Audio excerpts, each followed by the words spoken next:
From Wits and Weights, I'm Philip Pape, and this is Nutrition Science Daily, bringing you the latest in nutrition, fat loss, and health science, all in under 5 minutes. What does healthy mean when it comes to food? Very loaded question, isn't it? It seems simple, but for years the definition has been murky at best. The FDA has recently updated its guidelines for what qualifies as quote-unquote healthy on food labels.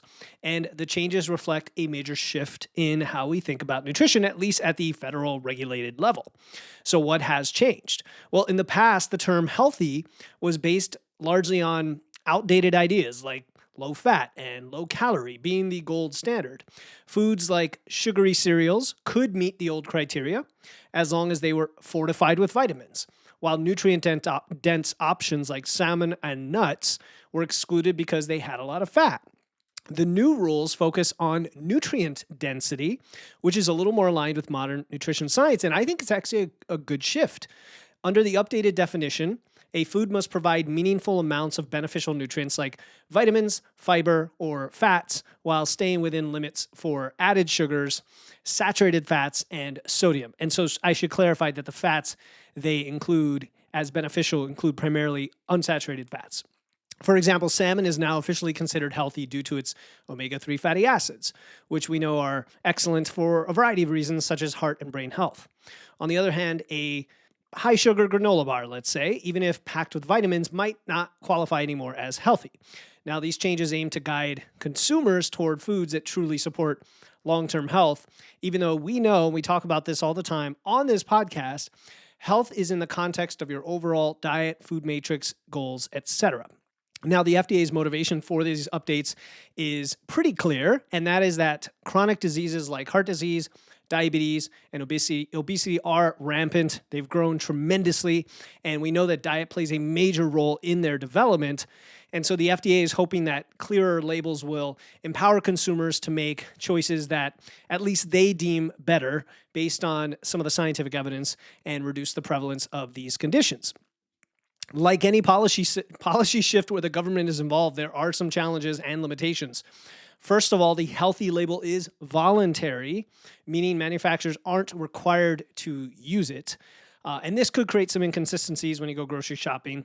Some quote-unquote healthy foods might not carry the label because the brand hasn't applied for it. And then secondly, the guidelines don't fully address ultra-processed foods, which can still meet nutrient requirements on paper, but may not, in everybody's eyes, seem quote-unquote healthy when stacked up next to these other foods, even if they can slap that label on it, especially if you're over-consuming them, which at the end of the day is really what matters here. So now, how can you use this information to make better choices at the grocery store? 3 simple tips I have for you. The first one, always read the ingredients list. A food's label might say whatever it wants to on the box, right? Healthy, lowers cholesterol, better for cardiovascular health, whatever. There's been stuff like that on boxes for years, but the real story lies in the ingredients. And so we're looking for more whole foods, fewer additives, fewer lower processing, etc.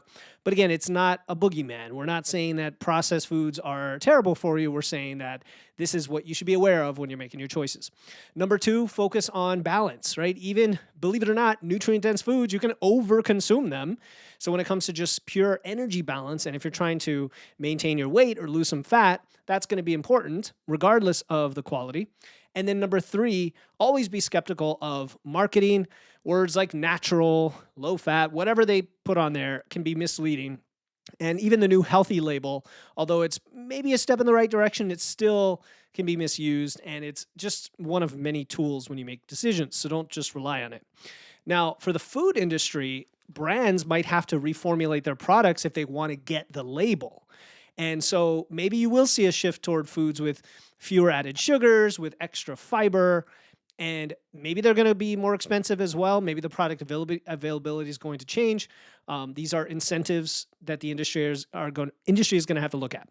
So the bottom line here is this updated definition of healthy. I think it's a net positive if you rely on these things at all, but it's not a substitute for you being in control of your choices and being informed. I think the principles still are focusing on whole, minimally processed foods for about 80, maybe 90% of your diet, including 10 or 20% of your diet as indulgences and things you enjoy, whatever they are, staying aware of the overall food matrix, the overall diet, and then take control of your health, regardless of what the label says, and focus on the other things like lifting weights and being active. All right, if this episode helped clarify or maybe muddy the waters on what healthy really means, follow Wits and Weights, our main podcast, if you want some other insights into nutrition science, practical strategies for optimizing your diet. We get into a lot more nuance there. And then share this episode with a friend who loves exploring food labels and talking about this stuff. Don't forget to tune in tomorrow as we reflect on the biggest health science stories of 2024 in a special year-end episode.